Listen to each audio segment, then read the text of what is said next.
Halo, balik lagi Sobat Damai bareng gua Raffi dan Mas Dava nemenin lu di podcast Secangkir Kopi. Nah, Piala Dunia 2022 udah bergulir nih teman-teman atau Sobat Damai. Namun sebenarnya Piala Dunia 2022 ini menurut gua nggak terlalu euforianya nggak terlalu banyak banget gitu ya. Karena belum ada iklan dan lain sebagainya nggak terlalu boom atau tidak terlalu boom banget gitu kan. Bener nggak Mas Dava? Bisa jadi benar. Iya gitu kan. Nggak terlalu boom dan katanya nih ya, banyak Hmm. sekali hal-hal yang mengganjal di Piala Dunia 2022 ini.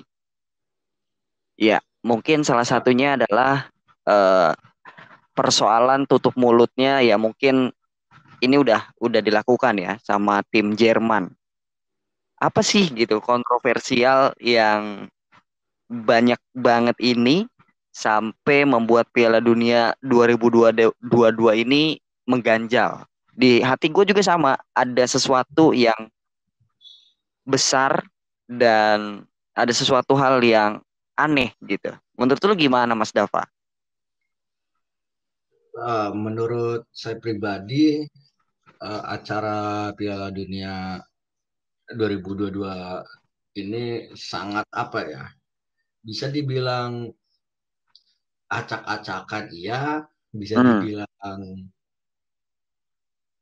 bagus juga iya gitu. Oh Ngerti wow. nggak? Oke. Iya. Kalau bahasa Inggrisnya mah it's a beautiful mess gitu. Apa acak-acakan Oke. yang sangat sangat cantik gitu. Oh wow. Jadi acak-acakan aja bisa jadi hal yang indah atau cantik ya. Iya. Maksudnya acak-acakan itu dalam hal apa nih? Banyak kontroversi-kontroversi yang yang berkaitan dengan FIFA World Cup tahun ini. Hmm, Terutama tiga hal ya yang akan hmm, empat hal yang bisa saya kasih tahu. Pertama tentang hak mm-mm, asasi manusia, ya kan? oke, Kedua tentang pergerakan LGBT. mm-mm, Ketiga tentang geopolitik, lebih ke kultural sih, kultural geopolitik. mm-mm, oke, Dan terakhir mungkin tentang cuaca, cuaca. cuacanya di sana Oh, seperti cuaca apa gitu. jadi sebuah persoalan ya cuaca ya. Iya. Oke, berarti bedah satu-satu. Tadi kan yang pertama itu adalah hak asasi manusia, kemudian ada Hmm. LGBT-nya, Hmm. kemudian yang kedua itu masalah geopolitik, kultur Hmm. budaya, dan yang keempat Hmm. ini masalah cuaca. Nah, Hmm. kita bedah satu-satu. Mulai dari hak asasi manusia nih. Menurut lo apa yang terjadi di pesta besar di Piala Dunia 2022 ini mengenai hak asasi manusia? Dalam segi apanya tuh? Sampai-sampai bisa mencederai hak asasi manusianya. Di sini hak asasi manusia yang akan bicarakan lebih kepada pekerja asingnya ya, yang diperlakukan di negara Qatar. Oke. Hmm. Mm-mm. Ada sekitar 30.000, ini berita dilansir dari merdeka.com. Nah, ada sekitar tiga puluh Mm-mm. ribu pekerja asing yang berasal dari India, Bangladesh, Nepal, dan Filipina yang membangun fasilitas untuk Piala Dunia, termasuk stadion, hotel, dan jalan. Gitu. Oke. Nah, pada Februari tahun lalu, eh, dari The Guardian, salah satu media outlet, mengatakan Mm-mm. 6.500 pekerja meninggal di Qatar sejak negara itu terpilih jadi tuan rumah pada 2010, 2020. pada tahun 2010. Jadi 10 tahun yang lalu, 2010. Oke.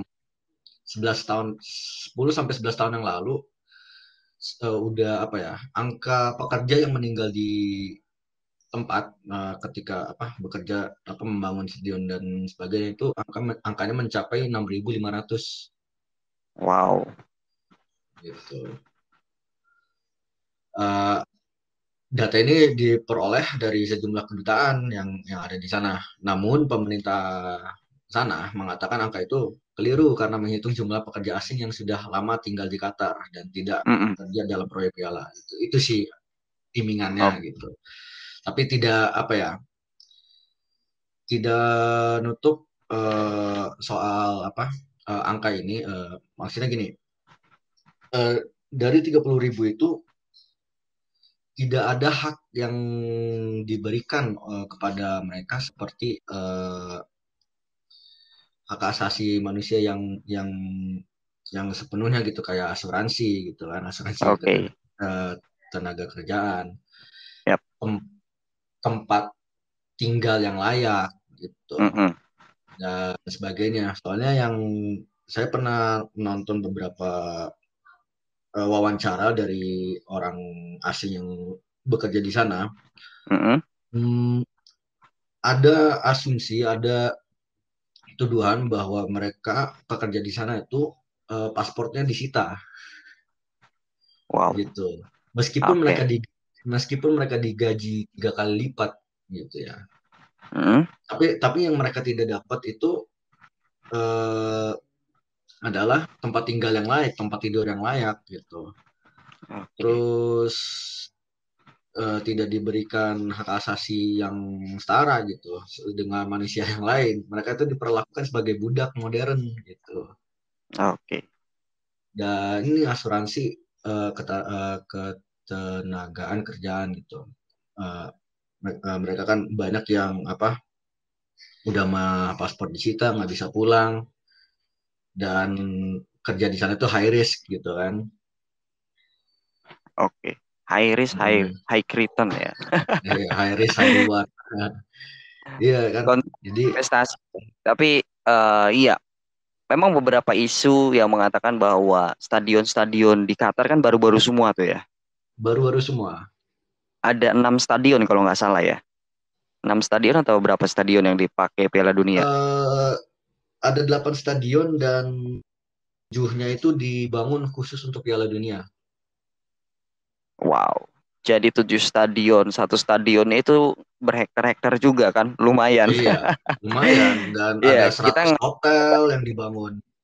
yap, yap, hotelnya juga bangun baru gitu ya semuanya ya. Iya, Enggak sih, sebenarnya hotelnya juga enggak permanen ya, tapi semi permanen kan. ada yang semi permanen khusus buat acara tersebut. Oke. Iya, isu-isunya memang banyak sekali terkait masalah hal tersebut dan perbudakan modern memang yang santer ya, karena Mm-mm. pembahasan-pembahasan ini itu memang setidaknya ada walaupun memang tidak melihat berita, tapi obrolan-obrolan kawan-kawan gitu ya, obrolan-obrolan di warung kopi begitu kan, sambil Mm-mm. ngobrol bebas dan sebagainya, memang banyak sekali hal-hal yang menjurus ke arah sana gitu ya. Karena Mm-mm. lu bayangin aja selama 10 tahun, ya tadi ya, mulai dari Qatar itu dinyatakan sebagai tuan rumah, kemudian banyak data yang mengatakan bahwa Qatar banyak sekali yang meninggal gitu ya, Iya, dan melahirkan 7 stadion yang baru gitu, anggaplah seperti itu gitu ya. Karena iya, satu stadion aja di Indonesia ngabisinnya berapa tahun gitu ya, iya, dan berapa pekerja pekerja gitu. Sedangkan di Qatar 7 7 7 stadion dikebut 10 tahun. Wow, itu sih iya. benar-benar suatu hal yang apa ya? Suatu hal yang mustahil seperti pembuatan candi ya. Iya. Kayak apa namanya, cerita-cerita candi yang 1.000 candi itu dibuat selama 1 malam gitu ya. Dan tidak mungkin Lebih mustahil lagi tuh mah. iya gitu kan, tidak mungkin gitu kan, karena 1.000 candi itu dibantu sama jin gitu kan. Iya, Ini kan enggak, tapi manusia-manusia semua gitu yang memiliki batas kemampuan, ya iya, kan? Batas kemampuan. Nah, itu yang menjadi fenomena yang tidak bisa di apa ya, dikecilin. Maksudnya Hmm. dalam artian dikecilin itu adalah di sebelah matain gitu ya. Benar juga sih. Tapi ya itu tadi ya, ada permainan yang cantik juga gitu, Hmm. kerjasama. Ya. Kemudian ada isu-isu korupsi juga mungkin ya. Ya, katanya katanya nih ya, saya nggak tahu benar Ya, tidaknya, ya, ya, ya. bahwa di 2010 Qatar menyuap beberapa Hmm, petinggi di FIFA untuk mendapatkan jadi tuan rumah gitu. ya, ya, ya, ya. Isu-isu ya isu miring ya, tapi Iya, kita nggak tapi tahu kalau gitu menurut, kan menurut kebenarannya. berita, iya menurut berita setelah 2 tahun diselidiki ternyata tidak ada. Tidak ada. Ya, Iya. y- ya lu bisa lihat lah. Oke, nggak apa-apa lah. Lanjut lah. Ntar kalau misalnya dilanjut-lanjutin nanti tepi jurang juga nih. Iya. Oke, selanjutnya kan kita tadi udah ngomongin hak asasi manusianya. Hmm, Ya, tapi sebenarnya ke pembahasan kedua juga lebih ke arah hak asasi manusia juga ya, ngomongin LGBT ya. iya, LGBTQ iya, yang iya. tidak diperkenankan masuk ke Ah, Piala Dunia 2022 ya. hmm, Awalnya, awalnya. Tapi ketika berjalan kan ada sebuah perubahan gitu ya. Iya ya, kan, ada perubahan-perubahan betul, itu. betul, betul, Ah, betul, betul. perubahan-perubahan itu lah ya. Nah, menurut lo tanggapannya gimana tuh Ya, LGBTQ? bagi saya pribadi, saya sih mendukung yang namanya hak asasi manusia ya. Jadi mau Hmm, apapun seksual orientasi kalian ya sebuah doteing ya. Kalau kalian nyaman ya oke. wes. Tapi ini kita bicara tekanan dari masyarakat ya. Bahwa kita Mm-mm. kan tahu ya, Qatar itu adalah negara yang dimana mereka menganut peraturan syariah. Yap, betul, Gitu. betul, betul, betul. Eh,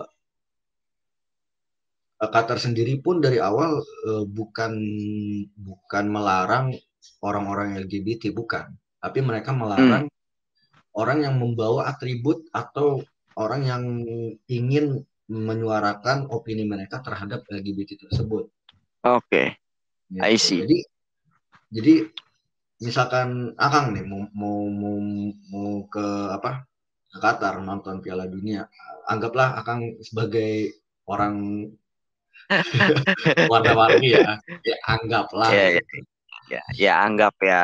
Ya, kalau benar juga nggak apa-apa sih. Enggak, enggak Ya, mungkin. Gue udah punya anak istri. ya anggaplah seperti itu. Eh, Oke. mereka tidak akan melihat dari Hmm, dari orientasi Akang gitu ya. Sebuah doteing yap. mereka juga. Tapi kalau akan memaksakan diri untuk apa ya, menyebar ideologi Hmm, hmm, LGBT, hmm, hmm. itulah yang dilarang karena Betul. ada yang namanya peraturan syariah gitu. Nah, tapi Yap, kan yap, yap. ujung-ujungnya malah dibolehkan karena tekanan itu tadi, tekanan masyarakat dan apa ya, kuat-kuatan geopolitik gitu kan. Yap. Daripada hilang investor dan sebagainya, akhirnya diiakan. Jadi bagi saya pribadi, ini opini saya pribadi, itu sangat disayangkan sih. Oke. Uh, jadi kelihatan aja munafiknya gitu ya, Hmm, betul, betul, bahwa betul. bahwa ternyata orang yang punya power bisa gitu tuh untuk mengubah suatu peraturan Yap, betul, betul. yang sebenarnya tidak, maksudnya peraturan negara gitu tuh ya, yang seharusnya kan ya udah negara tersebut punya peraturan, kita harus seharusnya kan mematuhi kan gitu. Betul, betul, betul, betul. Kayak misalkan saya pergi ke Jogja gitu, Hmm, ke Borobudur, untuk melihat candi-candian saya kan harus memakai apa, kain ya, kain batik gitu kan, itu kan udah peraturan dari ya, kain sononya. batik, selendang, gitu ya. Ah, gitu. Itu ibaratnya gini, andai kan orang-orang asing ke Borobudur, terus malah malah nggak mau pakai kain gitu tuh kan, akhirnya mereka pengen pengen pakai apa kain sendiri gitu, bukan kain batik gitu. Anggapnya seperti itulah ibaratnya gitu. Jadi kan sangat disayangkan ya yang namanya budaya sendiri digituin gitu, dan orang berteriak mengatakan ya hak asasi manusia gitu. Mm-mm. Toh yang saya pertanyakan, eh, hak asasi orang sono yang punya peraturan orang sono mana gitu tuh. Kalau kalian malah Betul. neken-nekenin ideologi kalian gitu. Itu kan sangat disayangkan banget ya bagi bagi saya. Ya, benar-benar.